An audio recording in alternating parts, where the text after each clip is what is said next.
ஆண்டவரும் இரட்சகரும் ஆகிய இயேசு கிறிஸ்துவின் ஈடு இணையற்ற நாமத்தில் அன்புக்குரிய சகோதர சகோதரிகளே, இந்த வீடியோ வாயிலாக உங்களை சந்திப்பதில் மிகுந்த சந்தோஷம். 2 ராஜாக்களின் புஸ்தகம் 3வது அதிகாரம் 11வது வசனத்திலிருந்து வாசிக்கிறேன். அப்பொழுது யோசபாத், நாம் கர்த்தரிடத்தில் விசாரிக்கும்படி கர்த்தருடைய தீர்க்கதரிசி ஒருவரும் இங்கே இல்லையா என்று கேட்டதற்கு, எலியாவின் கைகளுக்கு தண்ணீர் வார்த்த சாப்பாத்தின் குமாரனாகிய எலிசா இங்கே இருக்கிறான் என்று இஸ்ரவேலின் ராஜாவின் ஊழியக்காரில் ஒருவன் மறுமொழி சொன்னான். அப்பொழுது யோசபாத் அவனை நோக்கி, கர்த்தருடைய வார்த்தை அவளிடத்தில் இருக்கிறது என்றான். இஸ்ரவேலின் ராஜாவும் யோசபாத்தும் யோதாமின் ராஜாவும் அவனிடத்தில் போனார்கள். எலிசா இஸ்ரவேலின் ராஜாவை பார்த்து, எனக்கு உமக்கும் என்ன?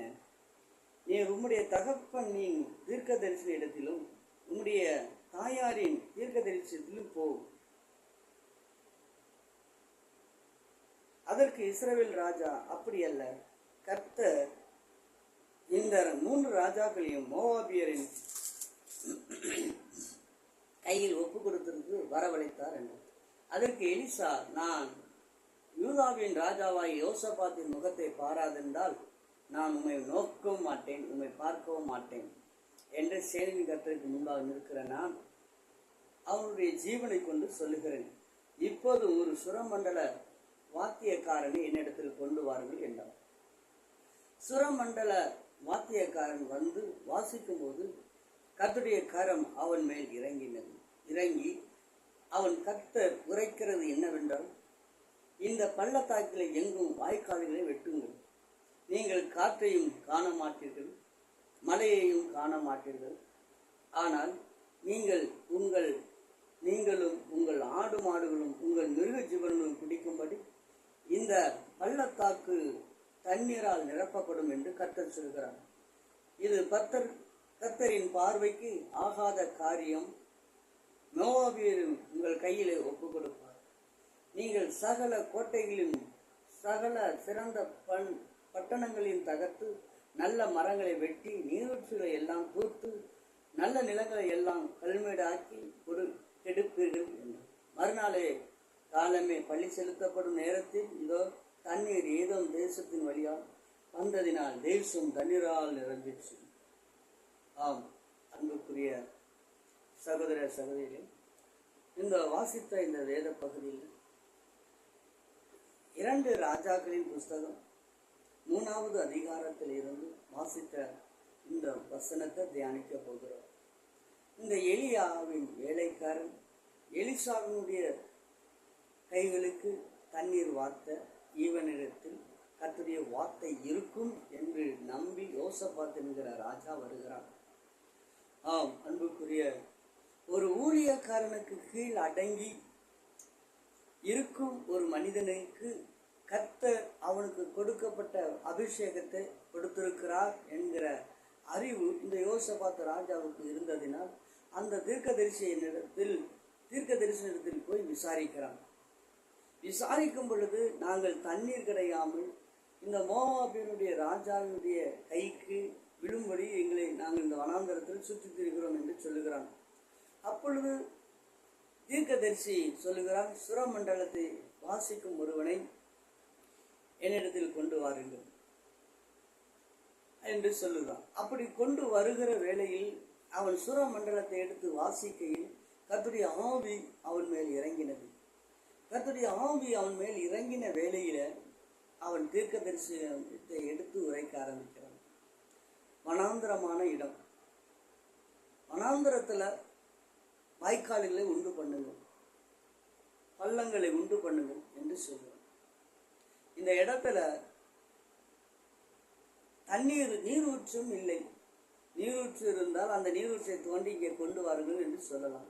நீரூற்று இல்லை, வனாந்தரமான இடம், தண்ணீர் இல்லை. ஆனால் வாய்க்காலை வெட்டி வாய்க்காலை உண்டு பண்ணுங்க என்று சொல்லுவான்.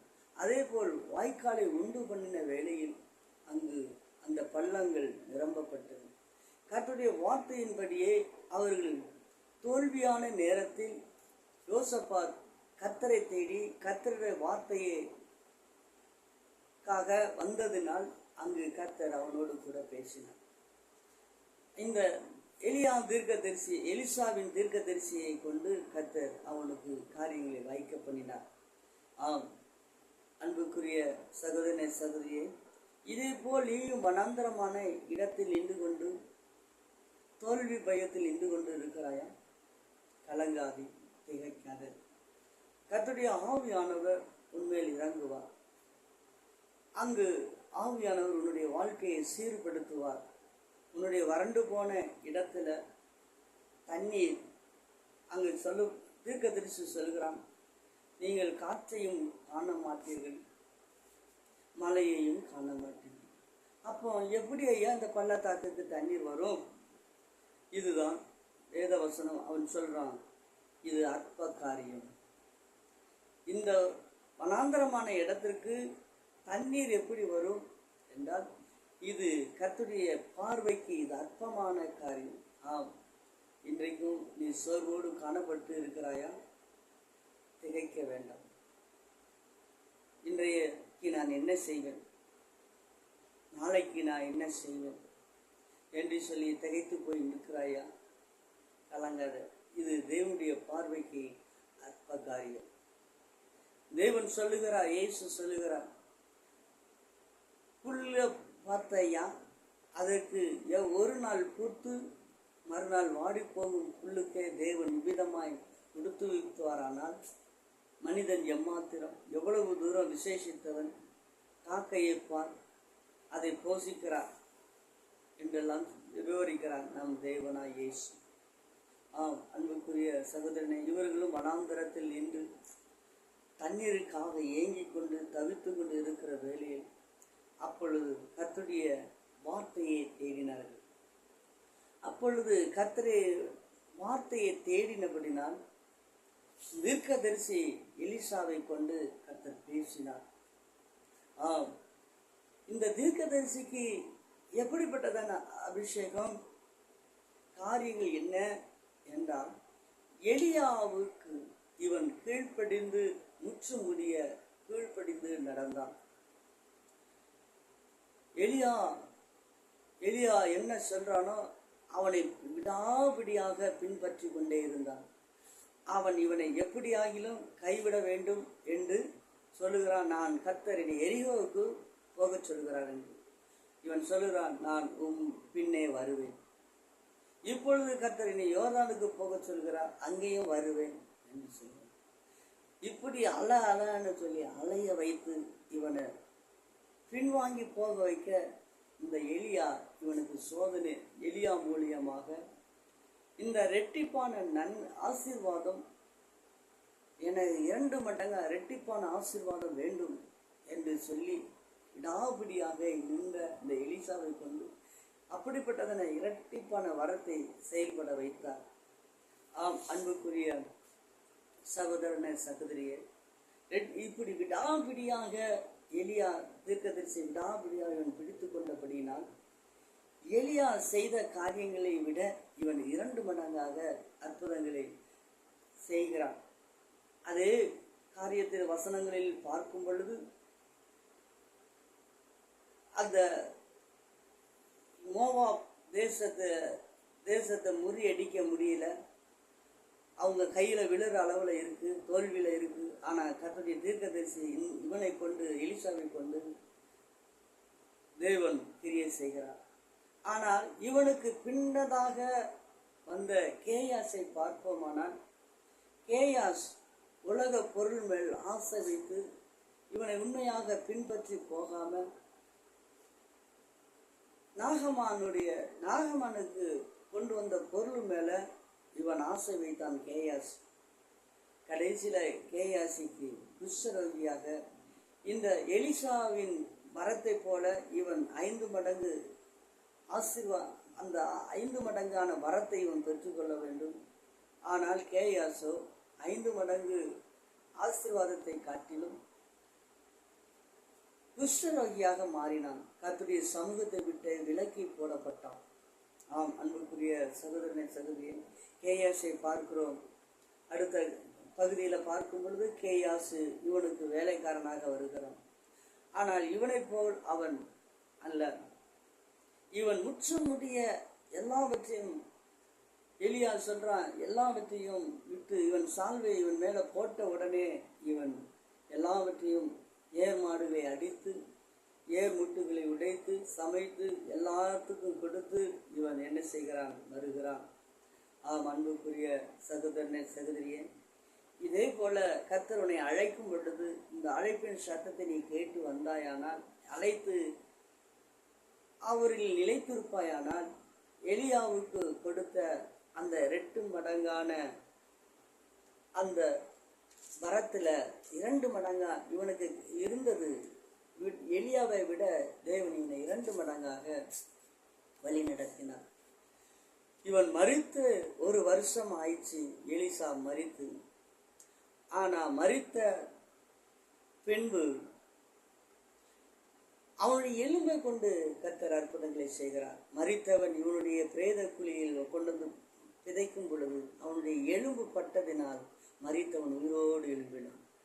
அன்புக்குரிய 2 மடங்கான மரித்த பின்பும் இவனை கொண்டு கர்த்தர் அற்புதங்களை செய்கிறார். இதை கேட்டுக்கொண்டிருக்கிற அருமையான சகோதரனே, இந்த கேயாசு ஊழியக்காரனை பார்ப்போமானால், அவன் நாகமானுடைய குஷ்டரோகி இவனை பிடித்து கொண்டது. நாகமானுடைய குஷ்டரோகம் இவனை பின்தொடர்ந்தது.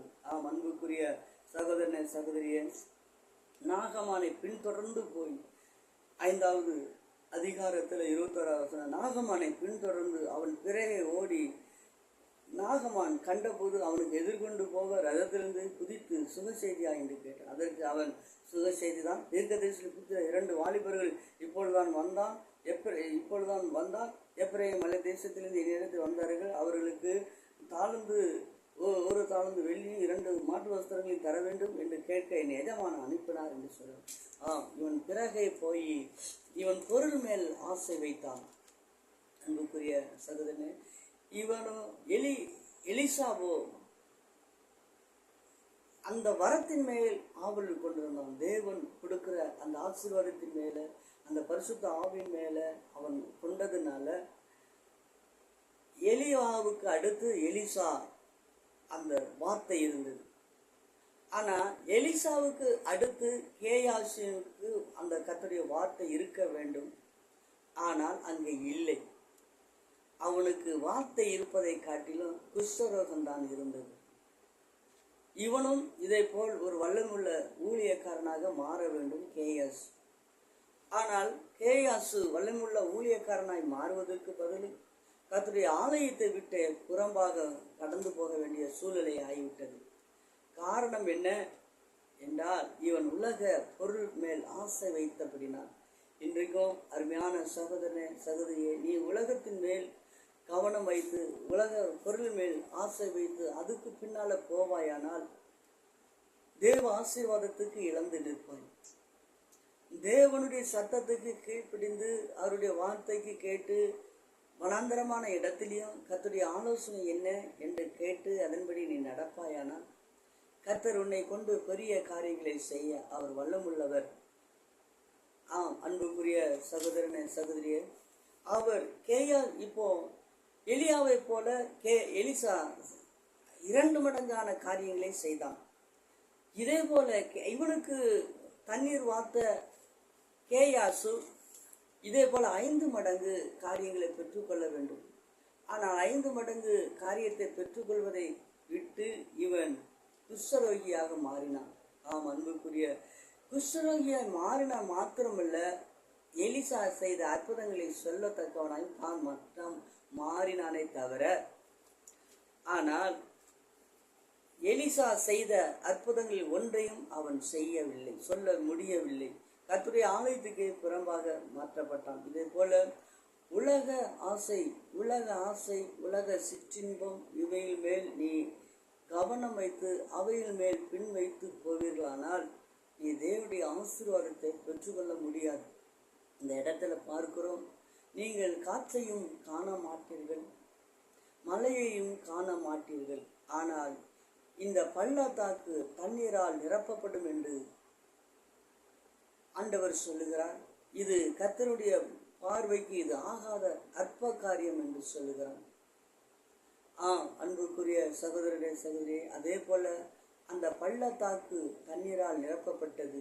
கேட்டுக்கொண்டிருக்கிற அருமையான சகோதரனே, இந்த நாளிலும் இந்த வார்த்தைக்கு நீ கீழ்ப்படியும் பொழுது, நீ தோல்விகள் வரும் பொழுது, ஏன் தோல்விகள் வருகிறது, எதனால தோல்விகள் வருகிறது என்று நீ கவனித்து கர்த்தருடைய ஆலோசனைக்கு கீழ்ப்படியும் பொழுது, கர்த்தர் உன்னுடைய வாழ்க்கையில பெரிய காரியங்களை அவர் செய்ய வல்லமுள்ளவராய் இருக்கிறார்.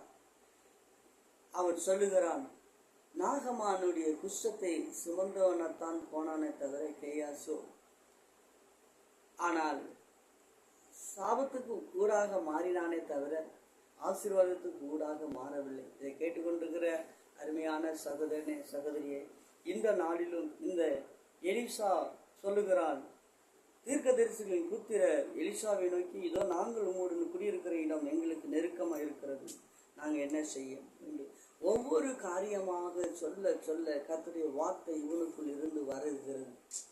இவனை கொண்டு கர்த்தர் பெரிய பெரிய காரியங்களை செய்து கொண்டிருக்கிறார் எலிசாவை கொண்டு. அன்புக்குரிய சகோதரனே, இந்த நாளிலும் வேத வசனத்தை கேட்டுக்கொண்டிருக்கிற அருமையான சகோதரனே, உன்னை கொண்டும் கர்த்தர் என்ன செய்வார், பெரிய காரியங்களை செய்ய வல்லமுள்ளவராக இருக்கிறார். ஆனால் நீ செய்ய வேண்டியது ஒன்றே ஒன்று, கர்த்தருடைய வார்த்தைக்கு நீ கீழ்ப்படிந்து அவர் என்ன சொல்லுகிறார், எப்படி நடக்க சொல்லுகிறார் என்று நீ அதன் மேல் கவனம் வைத்து அதிலே நீ நடப்பாயானால் கர்த்தர் உன்னை கொண்டு தேசங்களை கலக்க அவர் வல்லமுள்ளவராய் இருக்கிறார். இதை கேட்டுக்கொண்டிருக்கிற அருமையான சகோதரனே, இந்த நாளிலும் உன்னுடைய இருதயத்தை நீ திருப்புவாயா?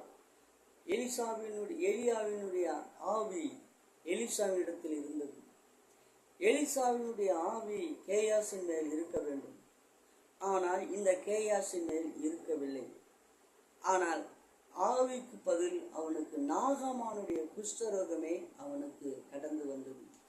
இதை கேட்டுக்கொண்டிருக்கிற அருமையான சகோதரனே சகோதரியே, இந்த நாளிலும் இந்த ஆண்டவராய் இயேசு உன்னுடைய வாழ்க்கையில பெரிய காரியங்களை செய்ய அவர் வல்லமுள்ளவராய் இருக்கிறார். ஆனால் நாம் செய்ய வேண்டியது, அப்போஸ்தலர் நடபடி புஸ்தகத்துல நாம் பார்க்கும் பொழுது 5வது அதிகாரத்துல பார்க்கும் பொழுது அங்கு அனனியா சப்பிரால் என்ற 2 நபர்களை பார்க்கிறோம். எல்லாருமே சொத்துக்களை விற்று அப்போஸ்தலருடைய காலடியில் கொண்டு வைத்தார்கள். ஆனால் இவர்களும் கர்த்தருடைய அற்புதங்களை கண்டு தங்களுடைய சொத்துக்களை விற்றார்கள். மீதத்தை எடுத்து வஞ்சித்து வைத்துக் கொண்டார்கள். தங்களுக்கென்று சுயத்தில் நிற்க ஆரம்பித்தார்கள்.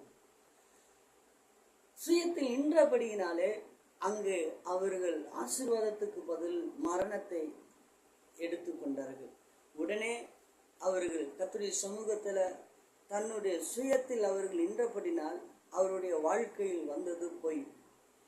இந்த கேயாசினுடைய வாழ்க்கையில் பொருளாசையில் அவன் சார்ந்தபடியினாலே அவனுடைய வாழ்க்கையில் நாகமான இடத்தில் பொய் சொல்லுகிறான். இப்பொழுதுதான் தீர்க்கதரிசி 2 பேர் வந்தாங்க, அவங்களுக்கு ஒன்று இல்லை கொடுக்கணும், அதனால கொடுத்துருங்கன்னு சொல்லி பொய்யை சொல்லி வாங்கிட்டு வர மறைக்கிறான். தங்களுக்கென்று சுய பொருளாசை மேல் வைக்கிறவர்களுடைய காரியங்கள் கர்த்தருடைய ஆசீர்வாதத்துக்கு புறம்பாக்கப்பட்டார்கள். இவன் குஷ்டரோகியாக போனான்.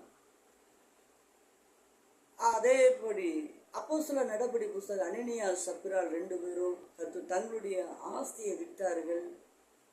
விற்று அதில் மேல் அந்த உலக பாதி தனக்கென்று சுயத்தின் மேல் நிற்க ஆரம்பித்தார்கள். பொருள் ஆசை மேல் தனக்கென்று பொருள் மேல் நிற்க ஆரம்பித்தார்கள். பொருட்கள் மேல் நிற்க ஆரம்பித்ததனால் அவர்களுக்கு வந்த விளைவு என்ன? மரணம். இவனும் பொருளாசையின் மேல் கண்ணை வைத்தபடினால் இவனுக்கு வந்தது என்ன? குஷ்டரோகம். அன்புக்குரிய சகோதரனே, இந்த எலிசா தீர்க்கதரிசி எலியாவினுடைய 2 மடங்கான ஆசீர்வாதத்தை மாத்திரம் கண் வைத்து அதை மட்டுமே கர்த்தருடைய காரியத்தை மாத்திரமே பின்பற்றி கொள்ள வேண்டும் என்று எதிர்நோக்கி அதை மட்டுமே அவன் பார்த்து கொண்டு அதற்காக அவனை நோக்கி போனான். அதனாலதான் தாவீது ராஜா சொல்லுகிறான், நான் கர்த்தரிடத்தில் ஒன்றே நான் கேட்பேன், அதையே நாடுவேன். நான் அவருடைய ஆலயத்தில் இருந்து அவருடைய வேதத்தை ஆராய்ச்சி செய்ய முடியும், அவருடைய பிரசன்னத்தில் இருக்கும்படி ஒன்றை மாத்திரம் நான் கேட்கிறேன் என்று சொல்கிறார். அன்புக்குரிய சகோதரனே சகோதரியே, நாமும் ஒன்றை மாத்திரமே கேட்க வேண்டும். அதனால தான் இயேசு சொல்லுகிறார், ஒரு மனிதன் முதலாவது தேட வேண்டியது தேவனுடைய ராஜ்யம், உலகத்தை அல்ல. தேவனுடைய ராஜ்யத்துக்கும் உலகத்துக்கும் உங்களால் ஊழியம் செய்ய முடியாது என்று, பொருளாசைக்கும் தேவனுடைய ராஜ்யத்துக்கும் ஊழியம் செய்ய முடியாது. நீ பொருளாசை மேல ஆசை வைத்தாயானால் தேவனுடைய ராஜ்யத்துக்கு ஊழியம் செய்ய முடியாது. பொருளாசையில நீ சாராமல் நீ கர்த்தருடைய காரியத்திற்கு மாத்திரமே உன்னுடைய செவியை சாய்த்து அதற்கு மாத்திரமே நீ போவாயானால் கர்த்தர் உன்னுடைய வாழ்க்கையில பெரிதான காரியங்களை செய்ய அவர் வல்லமுள்ளவராய் இருக்கிறார். அன்புக்குரிய சகோதரனே சகோதரியே, இந்த நாளிலும் உன்னுடைய இருதயத்தை அவருடைய ஆண்டவராய் இயேசு கிறிஸ்து அண்டையில் வருவாயா? எலிசாவை போல எலியாவுடைய இரட்டிப்பான வரத்தின் மேல் மாத்திரமே கவனமாய் இருப்பாயா? அல்லது கேயாசை போல உலக பொருள் மேல ஆசை வைத்து உலக குஷ்டரோகியா இருக்க போகிறாயா? அல்லது அனனியா சப்பிரால் 2 பேரும் பொருளாசையின் மேல் சுயத்தின் மேல் நின்றபடியினால் அவர்கள் மரணத்தை சம்பாதித்தார்கள், ஜீவனை சம்பாதிக்கவில்லை. அதனாலதான் ஆண்டவர் சொல்லுகிறார், உலகத்துக்கும் தேவனுக்கும் ஊழியம் செய்ய முடியாது. ஒன்று உலகத்துக்கு ஊழியம் செய்தினா தேவனுக்கு ஊழியம் செய்ய முடியாது. தன் ஜீவனை வெறுத்து அவருடைய சிலுவையை சுமக்கும் பொழுது கர்த்தர் என்ன செய்வார்? அவர்கள் நித்திய ஜீவனை வழி நடத்துகிறார். இதை கேட்டுக்கொண்டிருக்கிற அருமையான சகோதரனே சகோதரியே, இந்த நாளிலும் ஆண்டவர் சொல்லுகிறார், இந்த 3 ராஜாக்கள், ஏதோம் ராஜா, இஸ்ரவேல் ராஜா, யூதாவின் ராஜா, இந்த 3 ராஜாக்களும் மோவாபியருக்கு எதிர்த்து போகும் பொழுது அங்க வனாந்தரத்துல தண்ணீர் இல்லாமல் தாகத்தினால் அழையும் பொழுது, இங்கு தாகத்திற்கு தண்ணீர் வனாந்தரத்தில் இல்லை. இப்பொழுது வனாந்தரத்தில் தண்ணீர் எங்கே கிடைக்கும் என்று அலைகிறார்கள். அப்பொழுதுதான் தீர்க்கதரிசியை தேடுகிறார்கள். வேதவசனம் சொல்லுது, உன்னுடைய ஒளியின் அண்டைக்கு ராஜாக்களை வழிநடத்த வேண்டுமானால் நீ உன்னிடத்துல தேவனுடைய ஆவி இருக்க வேண்டும். தேவனுடைய ஆவி இருக்கும் பொழுது ராஜாக்கள் உன்னிடத்துல வழி நடந்து வருவார்கள். உன் ஒளிக்கு நேராக ராஜாக்கள் வருவார்கள் என்று வேதவசனம் சொல்கிறது. இதை கேட்டுக்கொண்டிருக்கிற அருமையான சகோதரனே சகோதரி, இந்த நாளிலும் நீ எலியாவுக்கு கீழ் தண்ணீர் வார்த்த எல்லாவற்றையும் வெறுத்து, உலகத்தை வெறுத்து தண்ணீர் வார்த்த எலிசாவை போல் வாழ விரும்புகிறாயா? அல்லது கேயாசை போல உலகத்துக்காக உலக பொருளுக்காக வேலை செய்ய போகிறீர்கள்? அல்லது தனக்கண்டு அனினால் சப்பிரால் தனக்கண்டு சொத்துக்களை விற்று தனக்கண்டு வைத்தது போல நீ வைத்துக் கொள்ள விரும்புகிறாயா? கர்த்தருடைய ஆலயத்தில் போட போகிறாயா? நீ சிந்தித்துக்கொள். நீ எலிசாவை போல இருப்பாயானால் ராஜாக்கள் உன்னை தேடி வருவார்கள். நீ பொருளாசைக்காக ஓடுவாயானால் ராஜாக்கள் உன்னை தேடி வர மாட்டார்கள். உன்னை தேடி வருவது குஷ்டரோகம். பொருளை தேடி நீ போவினா உன்னை தேடி வருவது மரணம்.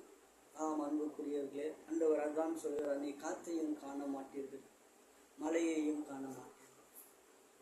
தேவன் உனக்கு அற்புதங்களை செய்ய போகிறார். இந்நேரத்தில் இந்த வசனத்தை கேட்கிற அருமையான சகோதரனை சகோதரி, உனக்காக நான் ஜெபிக்கிறேன். இந்த வேலையில நான் உனக்காக ஜெபிக்கிறேன். ஆண்டவரே, எலியாவை போல எலியா என்ன அற்புதங்களை செய்தானோ, ரதத்தில் ஏறி போனான், அதே போல அதை கண்ட எலிசா சொல்லுகிறான், எனக்கு இரட்டிப்பான வரங்கள் வேண்டும். அதே இரட்டிப்பான வரத்தை பெற்று கொண்டான் எலிசா. அவனுக்கு பின்னாக வந்த கேயாஸ் அப்படி பெறவில்லை. நீங்க ஒப்பு கொடுங்க. ஆண்டவரே, அப்பா உமக்கு நன்றி செலுத்துகிறோம் ஐயா. எல்லாரும் கண்களும் மூடி ஜெபம் பண்ணி, ஆண்டவரே எல்லாம் ஒப்பு கொடு. ஆண்டவரே உமக்கு நன்றி. எலியாவை போல 2 மடங்கு ஆசீர்வாதங்களை பெற்றுக்கொள்ள ஆண்டவரே ஸ்தோத்திரம். இந்த வனாந்திரமான இடத்துல வந்து நிற்கும் நாளைக்கு நான் என்ன செய்வாயா என்று சொல்லி எண்ணி ஏங்கி கொண்டு இருக்கிறேன். இந்த வேலையில் உடைய சமூகத்தில் உங்களை நோக்கி பார்க்கிறேன். எல்லாரும் ஒப்புக்கொடுங்க. ஆண்டவரே உமக்கு நன்றி. நேற்று வென்று மாறாதவரே, எலியாவை போல ஆண்டவரே ஒரு எலிசா, ஆண்டவரே எலியாவுக்கு கீழ்ப்படிந்து எலிசா இருந்ததுனால அவனுக்கு தேவனே அவனை கொண்டு பெரிய பெரிய காரியங்களை செய்து, இதே போல நம்முடைய வேத வசனத்துக்கு கீழ்ப்படிந்து ஆண்டவரே உலகத்துக்காக அல்ல உமக்காக ஓடுகிற ஒவ்வொரு பிள்ளைகளை நீங்கள் ஆசீர்வதிக்கும்படி சொல்லி பெரிய காரியங்களை செய்யும். இயேசு கிறிஸ்து நாமத்தில் செபிக்கிறேன். நல்ல அன்புக்குரிய சகோதர சகோதரி, உங்களுக்காக செபிக்கிறேன். கர்த்தருடைய வாழ்க்கையில் எல்லா காரியத்திலையும் மேன்மையாக ஆசீர்வதிப்பார். கர்த்தர் தாமே ஆசீர்வதிப்பார். God bless you.